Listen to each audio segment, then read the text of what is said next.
est-ce que tous les modes de la pensée, quel est le facteur libérateur de cela? Qu'est-ce qui peut libérer l'être humain de son trop humain? Ça, simplement, ce dont je peux témoigner, c'est que la souffrance porte en elle-même la délivrance. Parce que dans la souffrance, vraiment une intense souffrance peut surgir l'humilité, l'humidité, l'abandon, le don de ce qui nous torture par soif du réel et mourir à ce qui nous torture, la pensée. Parce qu'on le reconnaît, que penser n'est pas naturel. Parce que tout d'un coup on peut surgir dans l'étonnement de d'où vient la pensée, y a-t-il un sujet pensant, et qu'est-ce que ça pense, qu'est-ce que la pensée? Eh bien, c'est de cela, c'est de cette torture-là, du questionnement qui anime beaucoup d'êtres humains. C'est cette possibilité de souffrir réellement lucidement, en lucidité, pour révéler, pour que se dévoile par intensité de souffrance, l'intensité de la joie d'être, parce qu'au sein même de la souffrance, il y a cet appel plus ou moins clairement formulé de celui du libérateur, cette instance en soi qui est un surgissement de feu qui brûle tout ce qui n'est pas à même d'apporter les qualités de l'être, c'est-à-dire l'amour, la joie, la joie. Oh oui, Solaris, nous avons donc quelqu'un à l'antenne, un intervenant, bonsoir. Bonsoir, bonsoir Solaris. Oui, vous vous appelez? Pardon? Comment vous vous appelez? Karine. Bonsoir Karine. Bonsoir. Alors je voulais dire à Solaris que tout ce qui venait d'être dit, en fait j'ai pas tout compris, mais je sens qu'il y a quelque chose de vrai quand même. Et moi ce que je voulais demander à Solaris, c'est est-ce que tu as des outils ou une technique?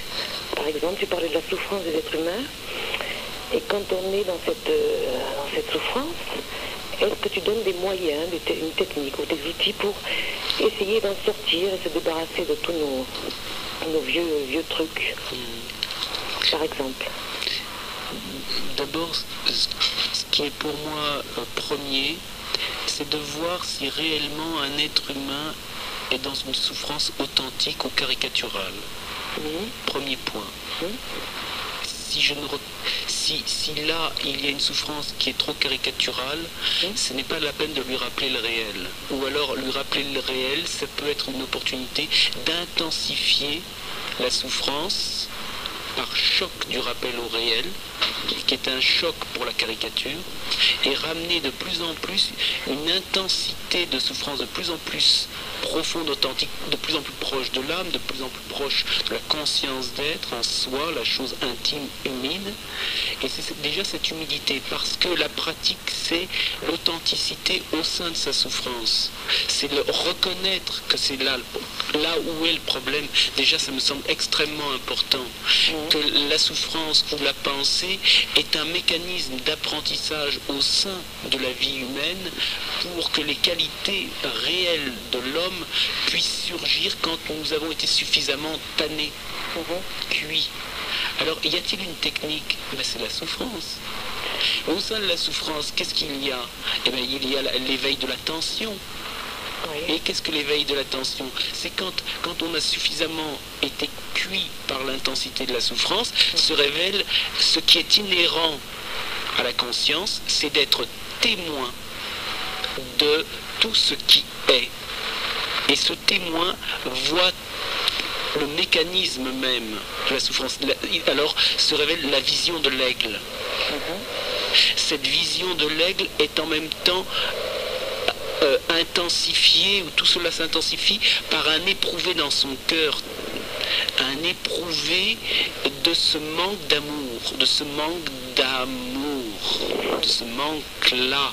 Ah oui. Ce manque-là, alors fait surgir une invocation, fait surgir la véritable prière avec ses propres mots, avec son son propre, éternellement vibrant de l'appel de la chose, qui se passe en même temps de mots, qui est à la fois innommable et qui a tous les noms, et surgit alors ce quelque chose qui est une invocation au-dedans du cœur, liée à cette vision du mécanisme du faux. Oui. À mon sens, y a-t-il des techniques? Il me semble que c'est d'abord et avant tout cette honnêteté, cette cuisante honnêteté qui surgit quand trop, c'est trop de souffrance. Voilà. Le faux, c'est de trop, qu'on est épuisé d'être en tension, de devoir mentir à soi-même et à autrui. Ça me semble la première chose. Oui, c'est vrai. Et c'est pour ça que j'irai pas plus loin. Parce que pour beaucoup d'entre nous, si déjà ça n'est pas réveillé, alors on pourra... Il y a beaucoup de livres qui sont écrits sur des techniques, il y a beaucoup d'êtres qui transmettent des techniques, c'est pas mon cas. D'ailleurs, moi, je ne vends rien et je n'ai... En fait, je suis un homme assez sauvage. Oui, mais déjà, tu m'as donné une réponse. Elle est bien, elle est claire. Parfait, c'est super. Je te fais un gros bisou. Je t'embrasse ici. Ciao. Oui. Il y a une autre expression que tu emploies par moment. Tu dis pour passer à autre chose, pour que l'être humain puisse passer à un autre stade de conscience, il faut qu'il passe par une overdose de l'humain. Pour répondre à la question de la technique, il n'y a pas de technique, ou alors il y a toutes les techniques, mais oui, fondamentalement... Toutes les techniques, toutes les pratiques sont là pour nous épuiser, alors c'est très bien. Mais il faut revenir à sa véritable nostalgie, et souvent on se perd dans les pratiques avec l'orgueil d'y arriver, avec le but de la libération. Et souvent le but, la fabrication de la libération, c'est encore une stratégie de la pensée qui est une hallucination, la fabrication de la libération. On approche aux 2 heures du matin, et donc au total des 3 heures d'antenne. C'est facile pour vous, Solaris, comme cela, d'être au contact des auditeurs, parce qu'en fait, là, il y a un micro et une multitude d'oreilles qui écoutent. Certaines qui viennent juste de passer, qui s'arrêtent et qui prennent le pas sur les mots et qui soudain s'interrogent, posent une question, se demandent mais qui est ce personnage qui intervient comme cela dans la nuit ou dans le jour, selon qui se positionne, jour ou nuit. Tout à l'heure on a oublié de répondre Auroville, on a quelques secondes encore. Auroville, qu'est-ce que ça dit pour vous? Pour ma part, physiquement je n'y ai jamais été, en tous les cas dans ce corps. Et Auroville, c'est d'abord une intention et un lieu où il y a la possibilité que ce soit un laboratoire pour ce que Aurobindo et Mère ont tenté d'évoquer, la possibilité de l'émergence d'une espèce nouvelle ou supramentale, c'est-à-dire qui est un lieu où baigne la puissance évolutive pour le prochain pas de la création et l'accomplissement de cette création. Et ils ont tenté par là de faire un lieu où toutes les nationalités, tous les êtres humains de toutes les nationalités du monde pouvaient se retrouver pour baigner dans cette toute puissance transformatrice. Mais il se trouve que selon ce qu'on m'en dit, ou certains témoignages, ou certains articles, ça semble, pour l'instant, difficile, comme ça. Et moi, plus proche encore, là, sur le territoire, pas loin, Lanza del Vasto, pour vous. Oui. Et comme disait un ami qui tout à l'heure a appelé, qui m'a appelé par mon prénom d'état civil, il me disait si j'avais beaucoup lu. Oui, j'ai tout lu. J'ai tout lu. Et alors? Mais tout ce que je dis ne vient pas de mes lectures. Et Lanza del Vasto, ce sont des textes que j'ai lus assez jeune. Superbes. C'est comme du pain frais. C'est comme de l'eau dans un désert. C'est très humide, il y a beaucoup de saveurs de cœur et il y a une grande tentative qui a été tentée par ceux de qui a impulsé Lanza del Vasto. Et il est possible que j'aille à Bonnecombe fin juillet. Ah ben voilà. Je vais partout, je vais un peu partout. Je vais aller à Gordes aussi pour un échange avec un autre instructeur le 8 juillet aussi. Dites-moi comme cela, à force de vous déplacer quand même, Oui. physiquement, et si vous croisiez Solaris, Qu'est-ce que je pourrais lui dire? qu'est-ce qu'on pourrait lui dire? J'en ai de bien bonne là, sur le coup de 2h25. Si je pouvais le mettre sur mes lèvres, je le fumerais. Donc fumeriez, est-ce que... ouais.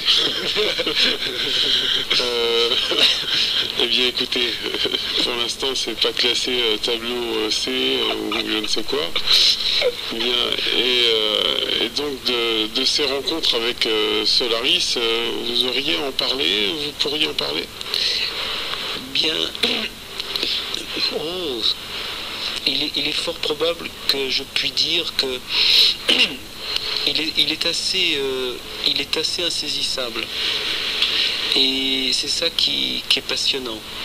Parce que vouloir tout contrôler, c'est s'aliéner, c'est scléroser, et c'est faire un état policier, c'est faire un état mental policier, je dis pas, j'accuse personne, c'est en soi, c'est individuel ou ça peut être collectif, c'est une chose, et que un homme comme ça, comme il y en a un peu partout de temps en temps sur la Terre qui viennent. Il y en a d'autres, oui. Ah oui, bien sûr, heureusement, et il y en a, et il y en aura, et il y en a qui viennent, et qui sont là. Eh bien, ces êtres-là, ils font beaucoup de bien, certainement, dans un cloaque où on croit qu'il y a de la souffrance partout, que c'est une fatalité. Non, la souffrance n'est pas une fatalité, notre réalité est la non-souffrance, la non-peur. Pour moi, c'est une certitude, pas une théorie, et ce n'est pas le fruit de mes lectures, c'est le fait du surgissement et du dévoilement au sein de ce que je suis maintenant qui part. Eh bien écoutez, Solaris, nous étions ensemble depuis 23 heures, on a parlé de votre ouvrage, vous pouvez nous le rappeler? Vous vous en souvenez? Oui, Insurrection solaire, de l'éveil spirituel à la conscience supramentale, édité par Charles-Anthony l'Originel, que je remercie tout de suite, immédiatement, d'avoir osé, comme certains disent, d'ailleurs à la radio, je l'ai même entendu, que Didier Deplèche disait qu'on prenait beaucoup de risques à méditer. Je crois qu'on prendra le risque que... C'est vrai qu'on prend des risques à méditer. Voilà, c'est exact, c'est ça. C'est vrai? C'est vrai. Ah là là. Donc Solaris, vous étiez en compagnie et accompagné bien sûr, ça je vais le faire dans l'autre ordre, Natarajan, qui est juste à côté, là, en face, ici présent. Qui est un ami qui a publié aussi un livre qui s'appelle L'astrologie supramentale chez Très Daniel, on est assez proche dans l'exploration, et puis un livre sur un commentaire ou un surgissement des textes secrets de Lao Tse qui sont très beaux, édités chez Helios. C'est un homme qui aussi écrit un roman qu'il a donné à l'Originel, d'ailleurs cet après-midi à lire, pour voir ce qui peut en être. J'apprécie ce qu'il écrit. Christophe, que nous connaissons maintenant. Voilà. C'est lui qui a fait la préface du livre. La préface de votre ouvrage? Pré-perte de face, je crois. Voilà. Et Lanceline, qui avait le micro bleu. Oui, qui est la compagne avec qui je vis depuis quelques années. La compagne avec qui ça fera l'objet d'une autre émission. Voilà. Bien, Lanceline, Christophe, Natarajan et Solaris, nous vous remercions encore d'être venus comme cela bavarder autour des micros et en compagnie des auditeurs de Radio Ici Maintenant, la radio libre de l'Île-de-France. Merci à ceux qui animent cette radio, merci à toi maintenant, merci à Nemo. Ici. Voilà. Ici et maintenant. 88.2. Et je souhaite à tous ceux qui ont été à l'écoute de cette émission d'émettre eux-mêmes l'amour qu'ils sont. On se reverra sur cette antenne? On s'écoutera à nouveau? Volontiers. Allez, Volontiers. rendez-vous. Merci. Au revoir.